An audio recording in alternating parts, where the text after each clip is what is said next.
es feien aleshores, que menjaven. Possiblement el que fa anys era tan quotidià, ara resulta impossible tornar a tastar-ho. Per això un restaurant de Pinedo ens dona esta nit l'oportunitat de tornar al passat amb el sentit del gust. 3-4 dones i un grapat de xiquets, una cassola de titaina nou i a berenar a la platja.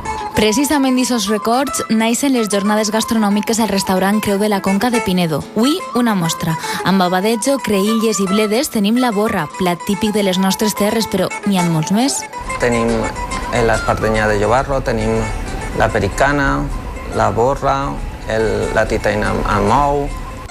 I de la cuina a la taula, on un bon grapat d'entesos assaborissen els records i si es preguntem els motius de la pèrdua d'estos plats, la causa és ben clara.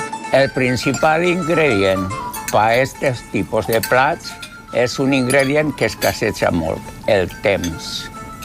I amb tot el temps del món, esta nit podran tastar-ho per 30 euros amb el menú degustació.